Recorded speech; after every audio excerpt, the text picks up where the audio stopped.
As Ilhas Salomão formam um estado soberano localizado na Oceania, a leste de Papua Nova Guiné.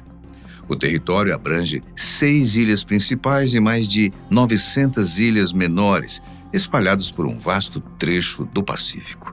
A capital, Honiara, está situada na ilha de Guadalcanal, que ganhou notoriedade histórica ao se tornar um dos principais campos de batalha entre tropas americanas e japonesas durante a campanha das Ilhas Salomão entre 1942 e 45. Aninhadas no coração do Oceano Pacífico, essas ilhas remotas sempre exerceram um certo fascínio, não só pelas paisagens exuberantes e uma riqueza mineral, mas também pelas antigas histórias de uma misteriosa tribo de gigantes. Muitos acreditam que esses gigantes seriam descendentes diretos dos Nefilins, figuras enigmáticas mencionadas em textos bíblicos como indivíduos poderosos que teriam caminhado pela terra em tempos remotos. A possibilidade de uma linhagem de gigantes vivendo nessas ilhas continua a despertar curiosidade e encantamento, especialmente entre pesquisadores independentes, exploradores modernos e entusiastas dos mistérios históricos. Por séculos, as Ilhas Salomão permaneceram isoladas do resto do mundo, preservando a sua cultura ancestral e histórias passadas de geração em geração pelos povos indígenas que ali vivem há milhares de anos. Em 1569, o navegador espanhol Álvaro de Mendanha se tornou o primeiro europeu a chegar às ilhas, navegando pelos oceanos a partir do Peru. Ao desembarcar, ele batizou o arquipélago de Ilhas de Salomão, inspirado por antigas histórias sobre minas de ouro associadas ao lendário rei bíblico. Álvaro acreditava que havia feito uma descoberta: ouro, mas não qualquer ouro, o ouro lendário utilizado por Salomão para construir o templo em Jerusalém.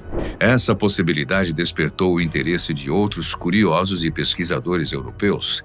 Entre 1595 e 1606, várias expedições espanholas partiram rumo às ilhas em busca de confirmação da descoberta e, quem sabe, da lendária riqueza do Antigo Testamento.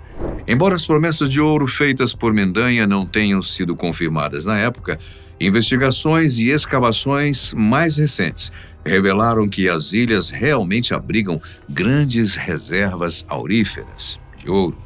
Atualmente, empresas mineradoras extraem quantidades significativas de ouro e acredita-se que ainda existe uma reserva substancial enterrada sob o solo vulcânico das ilhas. No entanto, esse processo de mineração tem sido alvo de intensas controvérsias.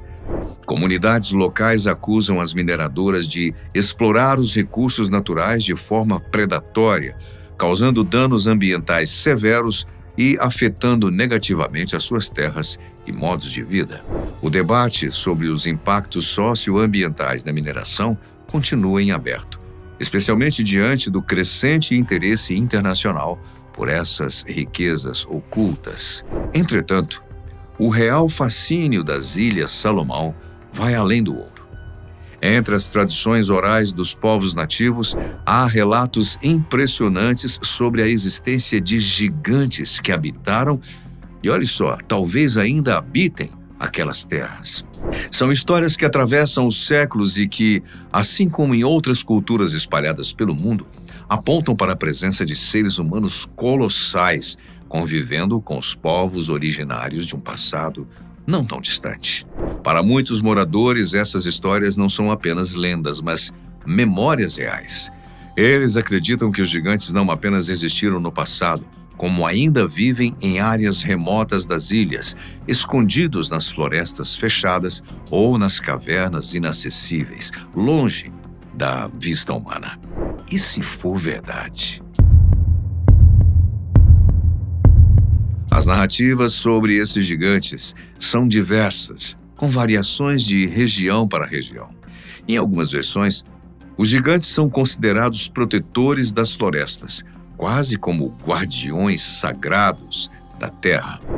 Já em outras, são descritos como seres temíveis e selvagens que caçam humanos e espreitam suas vítimas na surdina, prontos para atacar. Essa divisão entre o sagrado e o assustador é uma característica recorrente nas antigas mitologias, e não parece ser diferente por aqui. Marius Boisrayon é um dos principais nomes envolvidos na investigação sobre os supostos gigantes das Ilhas Salomão. Ele atua como pesquisador e diretor de pesquisa do Conselho de Administração da Expedição Antropológica de Salomão, oficialmente chamado de Solomon Anthropological Expedition Trust Board Incorporated. Seu trabalho ganhou notoriedade ao reunir relatos locais e experiências individuais que desafiam o discurso convencional sobre a história dessas ilhas. De nacionalidade australiana, Boisrayon viveu e trabalhou nas Ilhas Salomão por anos, exercendo a função de piloto de helicóptero e engenheiro.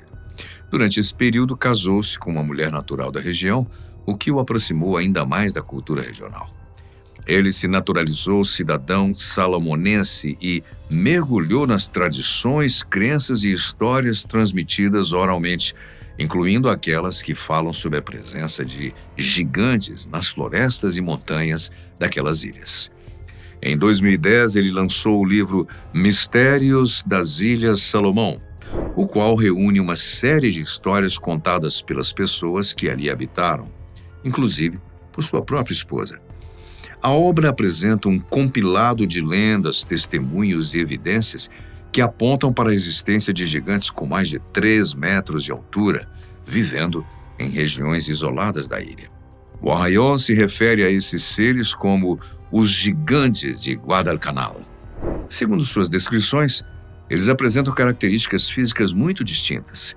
Cabelos longos e espessos, que podem ser pretos, castanhos ou até ruivos. Sobrancelhas duplas, olhos avermelhados que brilham, narizes achatados e bocas largas.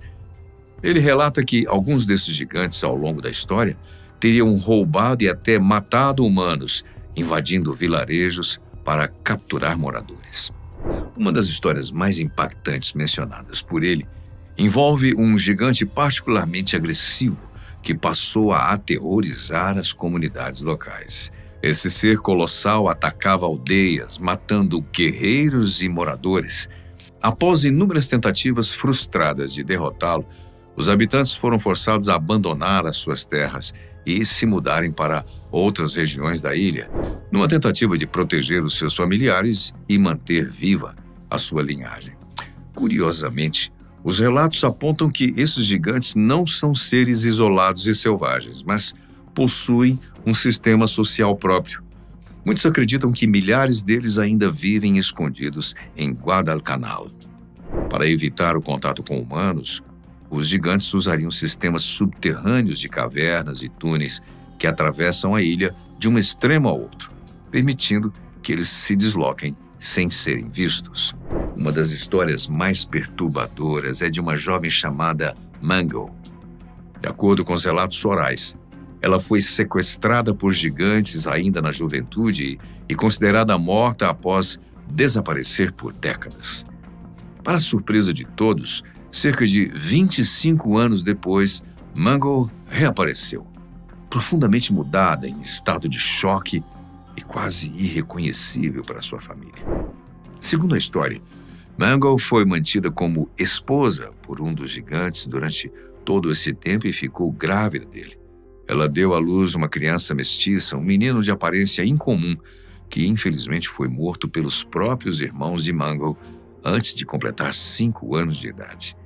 A jovem, traumatizada, nunca mais se recuperou mentalmente e viveu o restante dos seus dias em estado de profundo distúrbio psicológico. Essas e outras histórias similares indicam que os gigantes não são apenas parte das lendas locais, mas também teriam interagido com povos de fora. Há relatos, inclusive, de que soldados japoneses teriam encontrado esses seres durante a Segunda Guerra Mundial, quando a ilha virou palco de confrontos intensos entre as forças japonesas e americanas. Durante a campanha militar entre 1942 e 45, soldados japoneses relataram encontros com seres extremamente grandes, com alturas que variavam entre 3 e 4 metros e meio. Há registros não oficiais de batalhas em que unidades inteiras foram atacadas por esses seres, o que causou temor e confusão entre os militares. Embora esses relatos tenham sido ignorados pelos registros oficiais, continuaram a circular entre os veteranos e residentes locais por décadas. Os relatos japoneses indicam que as balas convencionais tinham pouco ou nenhum efeito sobre essas criaturas colossais. Imagine. Os soldados, exaustos e aterrorizados, mal conseguiam dormir à noite, pois ouviam os gritos e lamentos de seus companheiros enquanto os gigantes lançavam novos ataques sob a escuridão da selva. Segundo esses relatos, os gigantes teriam uma natureza canibal, atacando soldados e aldeias, deixando um rastro de pavor e mortes. Embora muitos céticos descartem a possibilidade de tais histórias serem reais, tratando-as como mitos, exageros ou folclore típico de regiões isoladas, o grande volume de relatos de testemunhas provenientes de origens e épocas distintas convida a pelo menos uma reflexão. Seria prudente simplesmente ignorar tantos testemunhos semelhantes? Ou seria mais razoável considerar que talvez as lendas tenham pelo menos um fundo de verdade? Informações concretas e provas físicas sobre esses seres ainda são escassas, o que contribui para manter as lendas envoltas em mistério e incerteza. No entanto, as perguntas continuam. E se eles realmente existiram ou ainda existem, escondidos no desconhecido das florestas de Guadalcanal? Será que são descendentes diretos dos nefilins mencionados na Bíblia? Ou seriam os próprios nefilins que, de alguma forma, sobreviveram ao dilúvio e se refugiaram nessas terras remotas? E se for verdade, a ideia da existência de gigantes não é exclusividade das Ilhas Salomão. Ela aparece em diferentes nações ao redor do globo, com variações impressionantes, mas sempre com pontos em comum. Desde os relatos bíblicos dos nefilins, passando pelas representações em murais, inscrições em cavernas e até mesmo a arquitetura de civilizações antigas, as histórias sobre gigantes parecem carregar resquícios de um tempo remoto, quando, segundo algumas crenças, anjos caídos teriam coexistido com os humanos e gerado uma raça poderosa e imponente. A abundância de relatos sobre gigantes em tradições tão distintas e distantes geograficamente reforça a ideia de que essas histórias podem sim não ter apenas um valor simbólico. Pode ser que haja uma verdade antiga e esquecida relacionada a esses supostos anjos caídos e sua influência no surgimento de civilizações. Os gigantes das Ilhas Salomão, nesse contexto, seriam apenas mais uma peça de um quebra-cabeça global ainda não resolvido. Para tanto, o aspecto que mais intriga nessa conexão é a relação entre gigantes e pirâmides. Estruturas colossais como as pirâmides surgiram em diversas culturas do mundo antigo: Egito, Mesopotâmia, China, México, Camboja, sem qualquer contato aparente entre essas civilizações. A semelhança entre essas construções levanta questões. Estariam essas culturas sendo persuadidas por uma mesma origem ancestral? E os gigantes desempenharam algum papel nesse processo? Essa hipótese se torna ainda mais provocante quando observamos que muitas dessas etnias também carregam histórias sobre gigantes. Essa coincidência recorrente levanta uma possibilidade audaciosa. Talvez essas sociedades antigas tenham tido contato com seres gigantescos que não apenas coexistiram com os humanos, mas ajudaram ou até lideraram grandes projetos de engenharia, erguendo monumentos como as pirâmides, ainda hoje considerados inexplicáveis. Um exemplo marcante são as pirâmides do México. Cronistas espanhóis, missionários da Nova Espanha e historiadores relataram que, segundo povos indígenas, Havia uma raça de gigantes habitando o território em tempos muito antigos.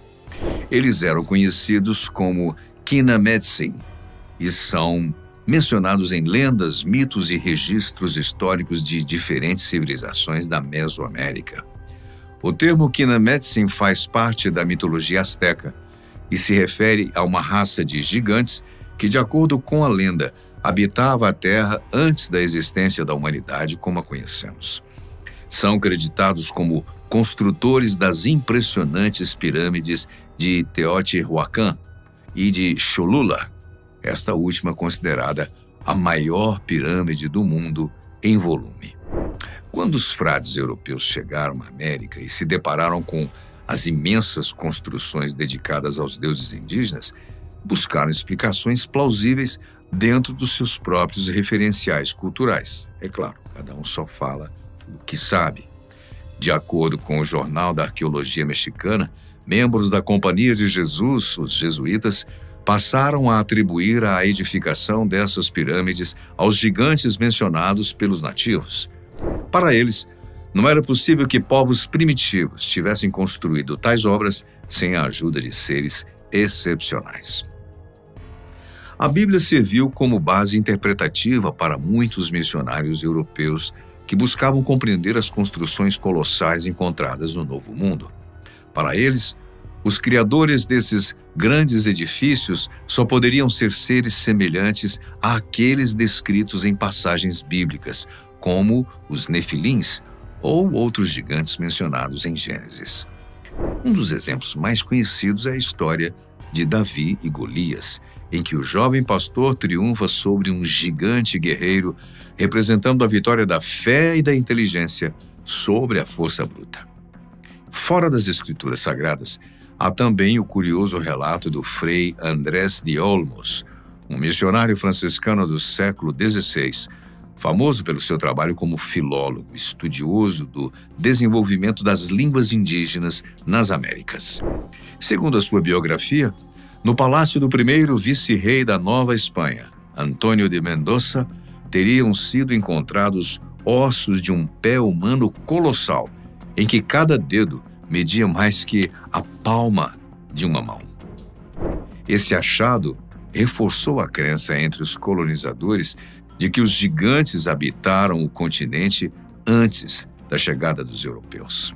Assim como na narrativa bíblica do dilúvio de Noé, onde os gigantes foram destruídos, há entre os povos mesoamericanos a lenda de Atonatiuh, uma era anterior à atual, encerrada por um grande cataclismo aquático.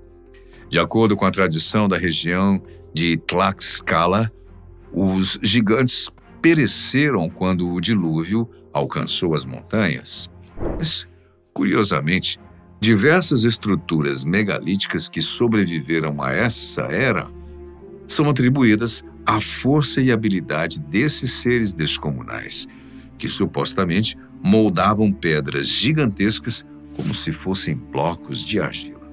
Um exemplo impressionante encontra-se na Micronésia, na ilha de Pohnpei, às vezes escrita como Pompeia, onde muros de pedra atingem mais de 17 metros de altura e 5 de espessura. As estruturas são compostas por blocos de basalto empilhados de maneira precisa e simétrica, lembrando a disposição de troncos de madeira usados para construir uma cabana. Estima-se que mais de 750 mil toneladas de pedra tenham sido utilizadas na construção da cidade megalítica, conhecida como Nanmadol, uma façanha que parece desafiar as capacidades humanas da época. Tais construções desafiam não apenas a lógica arquitetônica, mas também a capacidade física dos povos antigos. Por muito tempo acreditava-se que essas estruturas só poderiam ter sido erguidas com a ajuda de gigantes.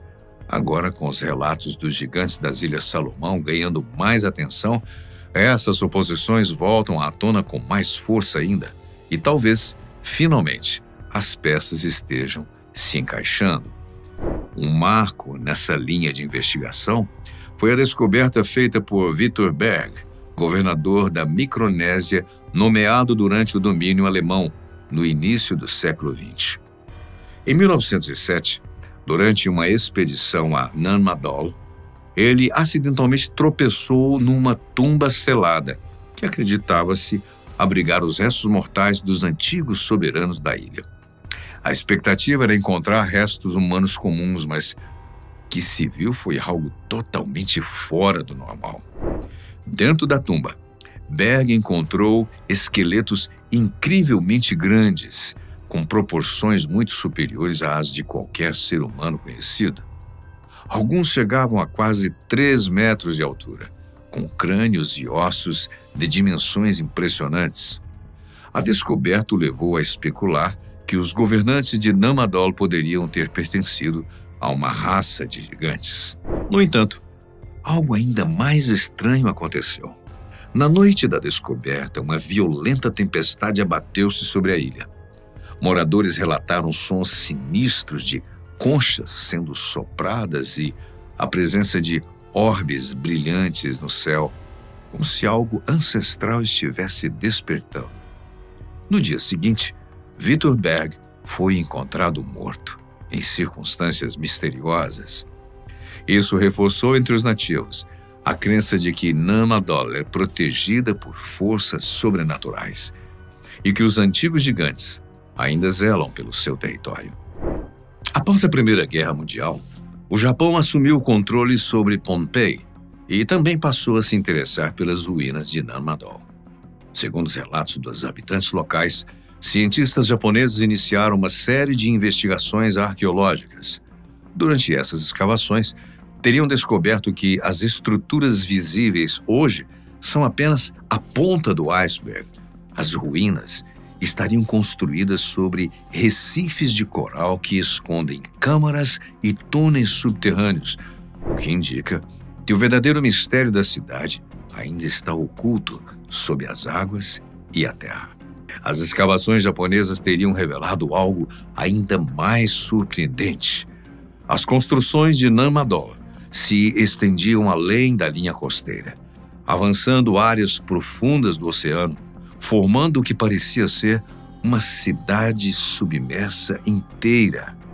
Ali, em câmaras protegidas por blocos de coral e basalto, os cientistas teriam encontrado grandes caixões de platina, cada um abrigando esqueletos de proporções gigantescas, com altura estimada em mais de 3 metros. Infelizmente, muitos dos registros japoneses sobre essas descobertas foram perdidos durante a Segunda Guerra Mundial, seja por destruição de bombardeiros ou por ações de ocultação. O que restou são relatos fragmentados, rumores entre os nativos e documentos que nunca foram oficialmente divulgados. Pohnpei e Nan Madol continuam sendo um mistério envolto em silêncio, talvez proposital. Esse enigma ganha uma nova dimensão quando nós olhamos para certas profecias bíblicas que mencionam o retorno dos nefilins, ou dos seus descendentes, agora nos tempos finais. Uma das passagens mais impactantes está no capítulo 9 do livro de Apocalipse, onde se lê no versículo 16. O número dos cavaleiros desse exército era de 200 milhões. Um exército de criaturas desconhecidas com aparência estranha e uma força brutal, destinado a desencadear uma praga que mataria 1/3 da população mundial. A descrição desses seres é vaga, mas o suficiente para inspirar inúmeras teorias. Alguns estudiosos sugerem que esse exército profetizado poderia ser formado por híbridos, descendentes dos antigos nefilins, ressuscitados ou despertos para cumprir um papel sombrio na guerra final entre o bem e o mal. Um retorno que estaria ligado à destruição global e à reestruturação da ordem humana. Outra profecia aparece em Lucas 21, 26. Os homens definharão de medo, na expectativa dos males que devem sobrevir a toda a terra. As próprias forças do céu serão abaladas. Algo tão aterrador a ponto de abalar as estruturas do céu e da terra poderia ser o retorno de entidades tão poderosas quanto os nefilins? Bem, a dúvida permanece e a Bíblia, embora não confirme diretamente, também não descarta.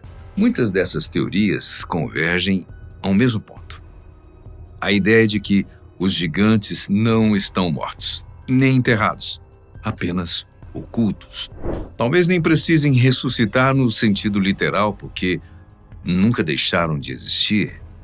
Eles estariam, como sugerem os nativos das Ilhas Salomão, vivendo em redes subterrâneas, em cavernas escondidas, longe dos olhos modernos, aguardando o momento certo para emergir novamente?